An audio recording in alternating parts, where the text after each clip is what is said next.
मित्रांनो, तुमचं पुन्हा एकदा GB स्टोरी टेलर या यूट्यूब चॅनलवर स्वागत आहे। आजच्या आपल्या गोष्टीचं नाव आहे मुक्कामी बस, एक जीवघेणा प्रवास।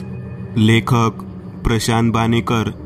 पण गोष्ट सुरू करण्याआधी जर कोणी या चॅनलवर पहिल्यांदाच आलेले असाल तर त्यांनी ह्या चॅनलला सबस्क्राईब करायला विसरू नका। चला तर मग अजिबात वेळ न घालवता गोष्टीला सुरुवात करूया।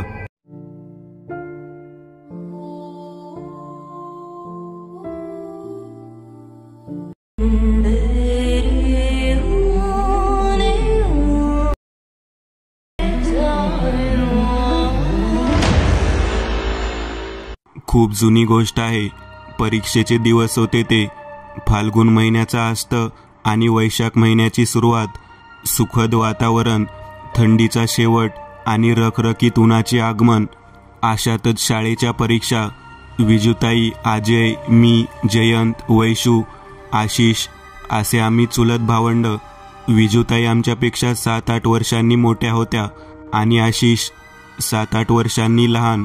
माझी आई व मोठी आई, बहिणी, बाबा व मोठे बाबा, भाऊ असे आम्ही एकत्र एकाच कुटुंबात राहायचो।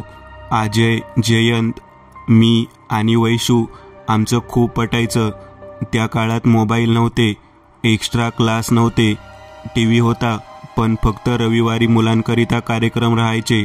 स्पायडरमॅन, हेमन, स्टोन बॉय, दादा दादी की कहानियाँ, विक्रम वेताल, किले का रहस्य हे आमचे आवडते कार्यक्रम। आईला 5 बहिणी होत्या। आई प्रमिला, मोठी आई शकुंतला, मावशी विमला, सगळ्यात मोठी निर्मला, सुशीला। आमची आजी आजोबा आमच्या लहानपणीच वारल्यामुळे विमल मावशी, शेगाव, जिल्हा बुलढाणा हीच आमची आजी। उन्हाळ्याच्या सुट्ट्यामध्ये आम्ही सगळे शेगावला जाऊन धमाल करायचो। विमल मावशीलाही 2 मुलं होती, त्यामुळे सगळे चुलत मावस भावंड एकत्र आलो की आमच्या आनंदाला उधाण आलेलं असायचं। त्यातच यावर्षी निर्मला मावशीच्या कोंद्री, तालुका संग्रामपूर, जिल्हा बुलढाणा मोठ्या मुलीचे लग्न होते एप्रिल महिन्यात। उन्हाळ्याच्या सुट्ट्या व घरी लग्न, आणखी काय पाहिजे होतं। दुग्ध शर्करा योग होता तो। मी सोडून सगळ्यांच्या परीक्षा येवाना आटोपल्या होत्या। काही कारणास्तव आमच्या 7व्या वर्गाच्या परीक्षा उशिरा होत्या। सगळे भावंड लग्नाच्या तयारीने शेगावला निघून गेले। मी आणि आई घरीच थांबलो होतो। खूप बोर झालो तेव्हा मी, पण काय करणार, परीक्षा झाल्याशिवाय का जाता येणार होतं। आजही तो दिवस मला आठवतो। 24 एप्रिल मावशीच्या मुलीच्या लग्नाची तारीख होती। 2 एप्रिलला माझी परीक्षा आटोपल्यावर 3 एप्रिलला सायंकाळच्या रेल्वेने मी आणि आई शेगाव, जिल्हा बुलढाणाकडे निघालो। आता सगळ्यांच्या भेटी होणार, खूप मजा येईल, खूप मस्त्या करायच्या, सुशीला मावशीकडून खूप गोष्टी ऐकायला मिळतील या विचारांनी मी हरकून गेलो होतो। अशातच कधी झोप लागली कळलंच नाही आणि रात्र सरली। पहाटेच्या गारव्यात आम्ही शेगाव गाठलं। विमल मावशीचं घर श्री संत गजानन महाराज मंदिर परिसरामध्ये होतं। त्या काळात रेल्वे स्टेशन ते मंदिर घोडागाडी चालायची, ऑटो रिक्षा पण होते, तरी घोडागाडीत प्रवास करायची मज्जा काही औरच। पहाटेच्या मंद धुक्यात घोडागाडीने आम्ही मंदिराकडे निघालो। घोडागाडीला बांधलेल्या घुंगरांचा आवाज खूप गोड वाटत होता। मंदिर परिसरात पोहोचताच टाळ मृदुंगाच्या आवाजाने भक्तिमय झालेला परिसर मन प्रसन्न करून गेला। आम्ही मावशीच्या घरी पोहोचलो। बापू गाईचे दूध काढीत होते। मावशीच्या यजमानांना आम्ही बापूच म्हणतो। शेगावचे बापू, खामगावचे बापू, कोंद्रीचे बापू। पहाटे 5 वाजता सगळं घर उठलेलं होतं। आम्हाला पाहताच मावशी आनंदून आमच्या जवळ आली आणि आई व मावशीच्या गप्पा सुरू झाल्या। मी मात्र घरातल्या 5-6 रूम पळत शोधल्या। सगळीकडे वडीलधारी मंडळी, बच्चे कंपनी कुठेच दिसत नव्हती। मी मावशीजवळ गेलो आणि विचारलं, कुठे गेलीत ग सगळे? अरे ते गेले कोंद्रीला, दिगांबर विजुताई सोबत, मावशी उत्तरली। पण एवढ्या लवकर? लग्नाला आणखी खूप वेळ आहे। मी म्हणालो, हाव रे, कोंद्रीच्या बापूचा निरोप आला होता। ते म्हणत, पाठवून द्या पोट्याले, आंब्याच्या झाडाले कैऱ्या आल्या, खेळतीन लेकाचे लग्नापर्यंत। एकाबरोबर सगळेच हारिकले, गेले सगळे सोबत. मावशी म्हणाली. हे ऐकून मी खूप बोर झालो. आता आपण एकटं काय करायचं या विचारात मी पडलो. ठरवलं आपण पण जायचं कोंद्रीला, पण मला तिथे नेणारं कोणी नव्हतं. एकट्याला जाऊ देणार की नाही हा विचार करत मी आई व मावशीजवळ कोंद्रीला जाण्याबद्दल बोललो, पण त्या दिवशी कोणीच माझ्याकडे लक्ष दिलं नाही. कोंद्री, तालुका संग्रामपूर, जिल्हा बुलढाणा.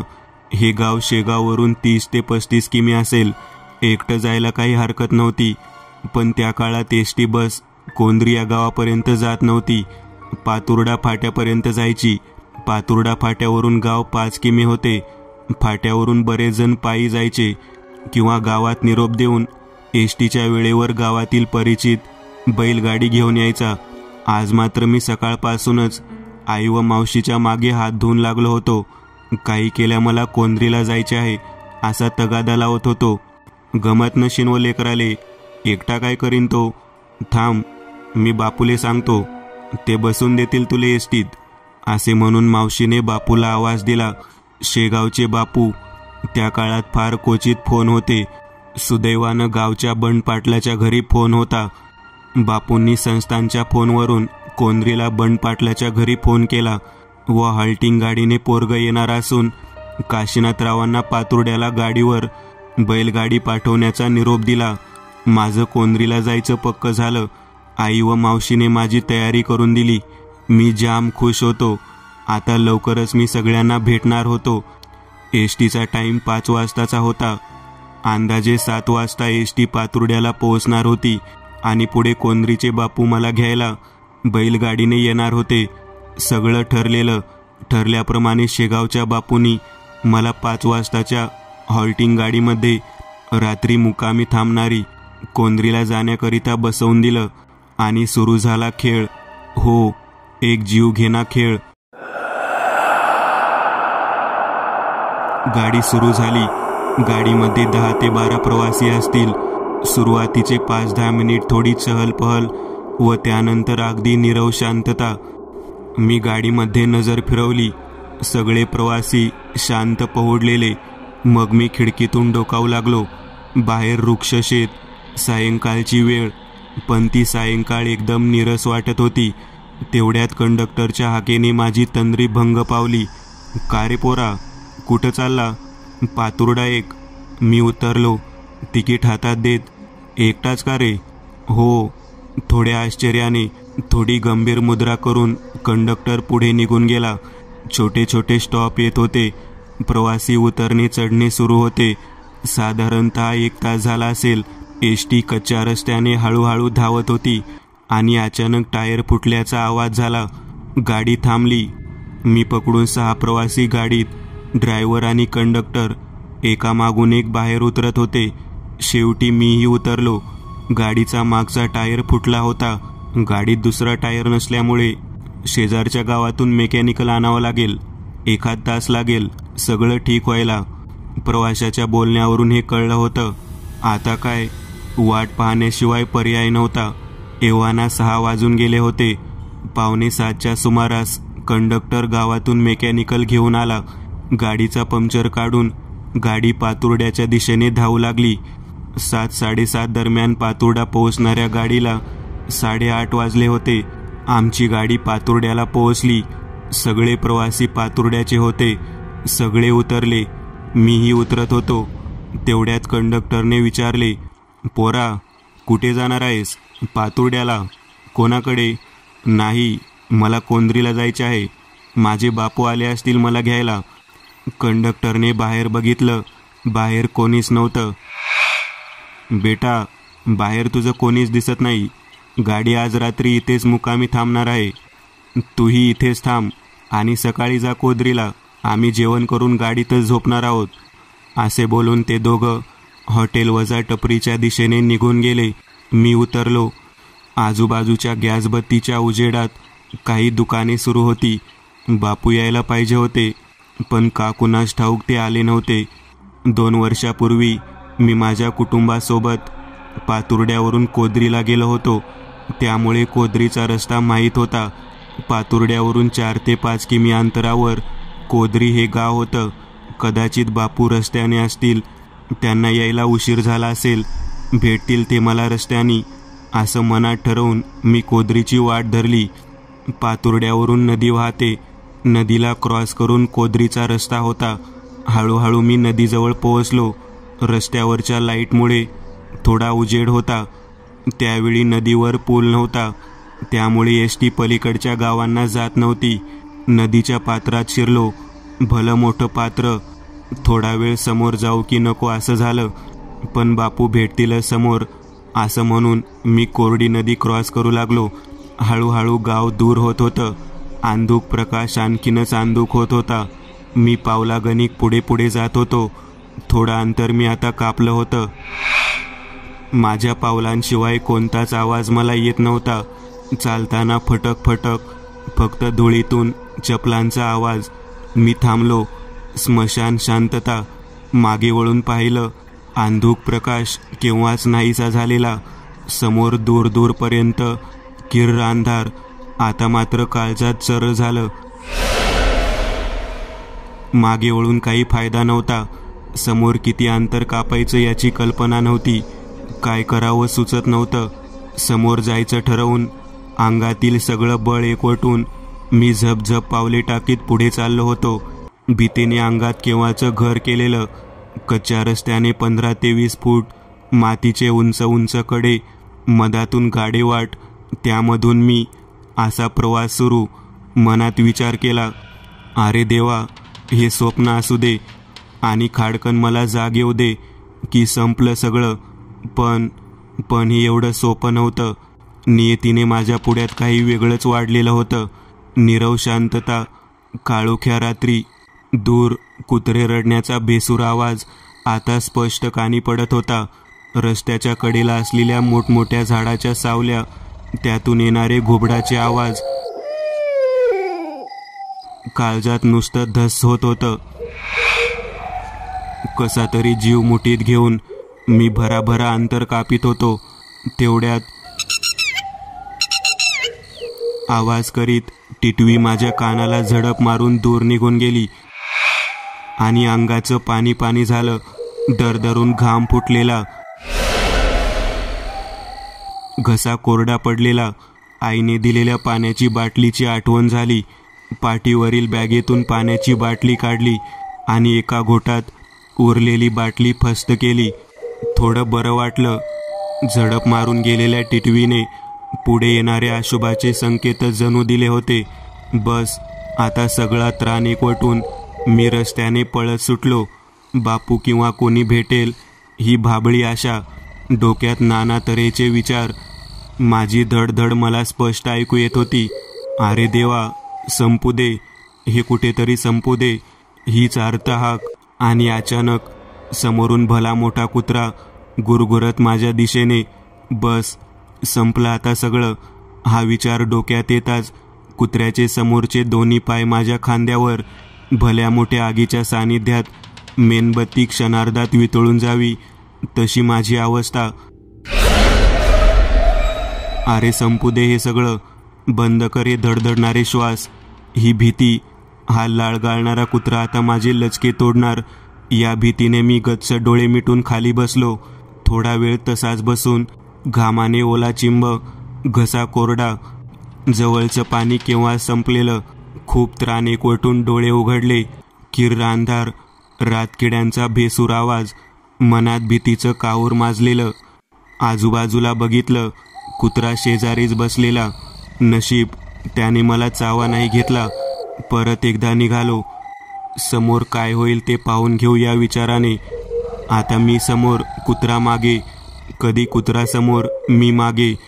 या काळोखात त्या विकराल जीवाचा आता आधार वाटू लागला होता. चालत असताना काळोखात दूर अंतरावर एक टिमटिमता दिवा दिसला. माझी वाट बरोबर की चुकीची, हा विचार करण्या इतकंही डोकं काम करीत नव्हतं.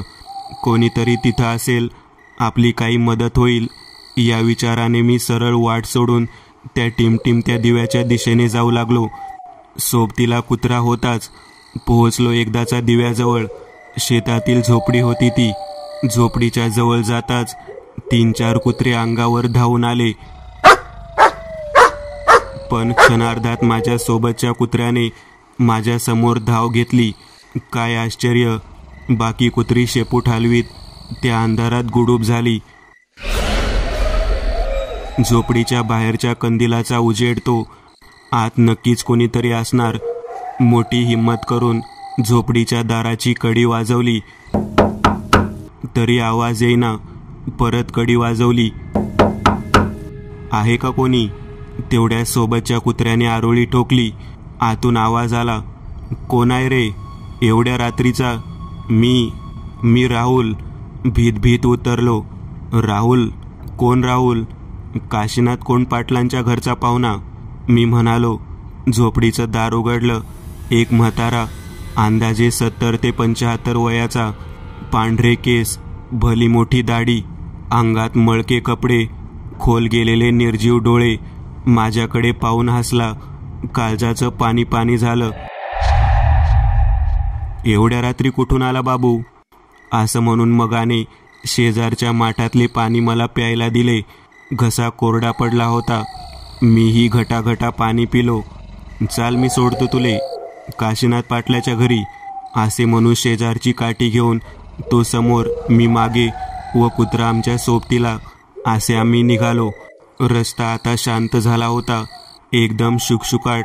म्हातारा न बोलता संत गतीने काठी टेकवत पुढे चालत होता.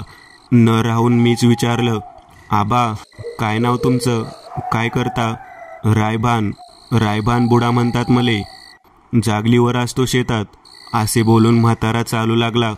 चालता चालता रस्त्याच्या कडेला एक भलं मोठं चिंचेचं झाड लागलं. म्हातारा 2 मिनिटे तिथे थांबला. संपूर्ण झाड त्यानं त्याच्या डोळ्याच्या खोबणीतून निहाळलं आणि परत चालू लागला. हा भास होता की स्वप्न, काही कळत नव्हतं. जे होत होतं ते मुकाट्याने सहन करत मी चालत होतो. आणि काय आश्चर्य, पुढे गाव दिसायला लागलं. आम्ही पुढे जात होतो. सगळं गाव शांत झोपलेलं. गावाची वेस ओलांडताच कुत्र्यांचा केविलवाना आवाज. पोहोचलो एकदाच बापूच्या वाड्यावर. आम्ही मागच्या दाराने आलो होतो. जा पोरा, भेटू परत, असं म्हणून म्हातारा जायला निघाला. मी त्याच्या पाठमोऱ्या आकृतीकडे पाहत होतो. काहीतरी विचित्र वाटत होतं. मी धावत जाऊन दरवाजा वाजवला.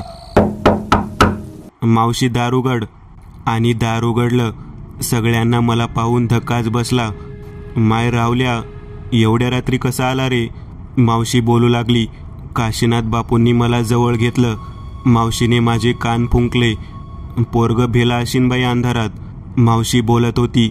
विजूताईने पाणी दिलं. कोणी आणलं बेटा तुला घरापर्यंत? बापूंनी विचारलं. रायभान बुडा, जागलीवर असतो तो, त्याने सोडून दिलं मला, असं म्हणताच मावशी बापूकडे व बापू मावशीकडे पाहू लागले. बापूंनी मावशीला काहीतरी इशारा केला. मावशी देवघरात जाऊन अंगारा घेऊन आली. अंगारा माझ्या कपाळावर लावून सगळ्यांना झोपायला सांगितले. घड्याळात रात्रीचा 1:30 वाजला होता. सगळे भाऊ माझ्याजवळ आले होते. मी मावशीजवळ व आजूबाजूला सगळे भावंड. आम्ही त्या रात्री झोपी गेलो. सकाळी मी उठलो तेव्हा 8 वाजले होते. रात्रीच्या घटनेमुळे डोकं जरा जड वाटत होतं. फ्रेश होऊन चहा घेतला. वडीलधारी मंडळी थोडं काळजीयुक्त नजरेने माझ्याकडे पाहत होते. माझी नजर मिळताच नजर चोरत होते, पण त्या प्रकाराकडे मी लक्ष दिलं नाही आणि भावंडांबरोबर खेळायला निघून गेलो शेतावर. शेतात विहिरीतील मोठीवर आंघोळ केली. कैऱ्या तोडल्या. दिवसभर मज्जा केली. मावशीचे घर म्हणजे मोठा वाडा होता. मोठं अंगण, अंगणाच्या चारही बाजूला मोठाल्या भिंती व त्याला शोभेल असा भला मोठा दरवाजा. रात्री 8च्या दरम्यान सगळ्यांची जेवणं आटोपली आणि मोठ्या अंगणात गाद्या टाकल्या. गप्पा गोष्टी करता करता कधी डोळा लागला कळलेच नाही. वाऱ्याची थंडगार झुळूक स्पर्श करून गेली आणि मला जाग आली. मावशी विजूताईशी बोलत होती. बाई रात्री पोरा संग काय झाला अशीन काय सांगावं? एकटं कसं आला अशीन व? रायभान बुडा कुठं राहते ग मावशी? विजूताईने विचारलं. रायभान बुडा 10 वर्षापूर्वीच वारला.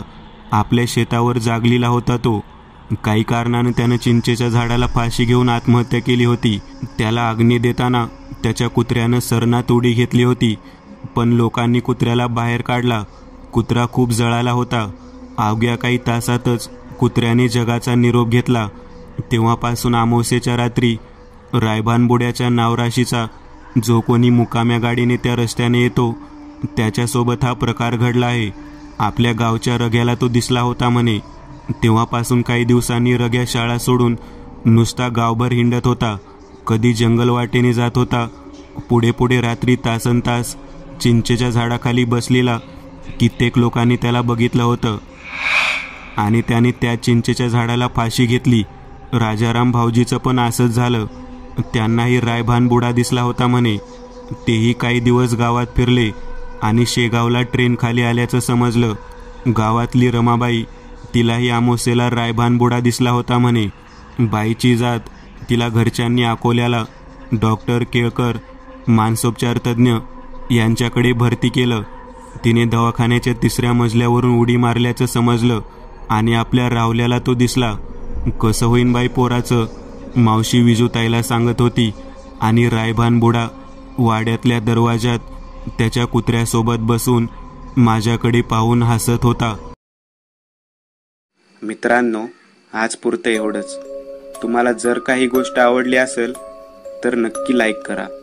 तुमच्यापैकी बरेचसे जण व्हिडिओ लाईक न करताच पळून जातात, पण हा जर व्हिडिओ तुम्ही लाईक केला तर मला जरा बरं वाटेल आणि असेच भारी भारी व्हिडिओ बनवायची माझ्यात एनर्जी येईल. त्यामुळे नक्की लाईक करा. आणि अजूनही कोणी या चॅनलला सबस्क्राईब केलेलं नसाल तर लगेच सबस्क्राईब करून टाका.